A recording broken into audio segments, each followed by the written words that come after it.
আসসালামু আলাইকুম। বাসাবাড়িতে গেস্টের প্রয়োজনে অথবা নিজেদের প্রয়োজনে একটি সোফা সেটের প্রয়োজন অবশ্যই থেকে থাকে।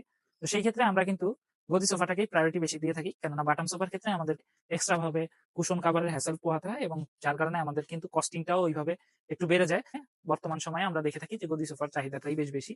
তো এই চাহিদা মেটাতে গিয়েই কিন্তু আমরা আমাদের সম্পূর্ণভাবে দেখতে পারতেছেন একটি আলাদা গদি ফ্যাক্টরি আমরা করে নিয়েছি।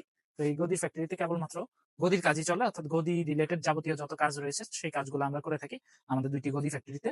তো এখানে আপনারা ১ম এই দেখতে পাচ্ছেন আমরা কিন্তু এখানে ফ্রেম থেকে শুরু করে যাবতীয় কাপড় লাগানো, ফোম পেস্টিং এবং হলো যেকোনো ধরনের সোফার পরিপূর্ণ প্রসেসিং কিন্তু আমরা নিজেরাই করে থাকি এখানে।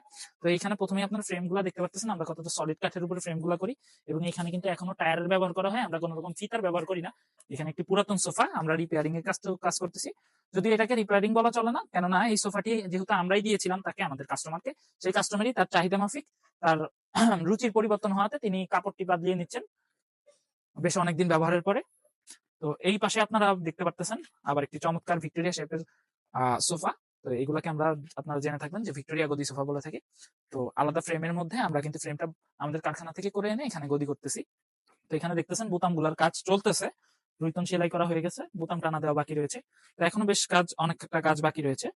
এই কাজ এবং বোতাম লাগানোর কাজ বাকি রয়েছে। এবং এই সাইডেও আপনারা দেখতে পাচ্ছেন সিঙ্গেল সিটটি। বোতামের কাজ এখনো হয়নি। রুইতনের কিছু কাজ এবং সেলাইয়ের কিছু কাজ বাকি রয়েছে। এবং অবশ্যই পলিশের ফিনিশিং ও বাকি রয়েছে এই ক্ষেত্রে।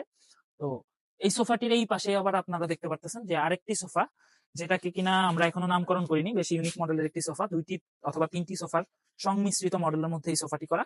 সোফাটিতে আপনারা দেখতে পাচ্তেছেন বেশ পেটের মধ্যে রুইতনের ব্যবহার করা হয়েছে। সোফার পেট আমরা যেটাকে বলে থাকি। এবং বরাবরের মতোই আমরা কিন্তু নিচে স্টারবিনের নিচে আমরা টায়ারের ব্যবহার করেছি। এবং আপনারা ফোম গুলা দেখতে পাচ্তেছেন সলিড ফোম ব্যবহার করি আমরা। হাতার মধ্যে ২ ইঞ্চি সলিড ফোমের ব্যবহার করা হয়েছে। এবং ফ্রেম গুলো অবশ্যই কোরই কাঠের, অর্থাৎ যেটাকে আমরা অনেকে রেন্টি করেই বা ফুল করেই হিসাবে চিনে থাকি, সেই সিল করেই বা রেন্টি করেই ব্যবহার করা হয়েছে। এবং গাছগুলো আপনারা দেখতে পাচ্ছেন বেশ কতটা সলিড গাছের আমরা ব্যবহার করে থাকি। এবং প্রত্যেকটি হাতায় আপনারা দেখতে পাচ্ছেন ফোমের ব্যবহার। ফোম গুলা কতটা সলিড ব্যবহার করার চেষ্টা করি আমরা। তো এই তো। আর কাপড়টি আপনারা দেখতে পাচ্ছেন একদম লেটেস্ট সুইট লেদার কালেকশন, অর্থাৎ যেগুলোকে আমরা জরি কাপড় বলে থাকি অনেকে।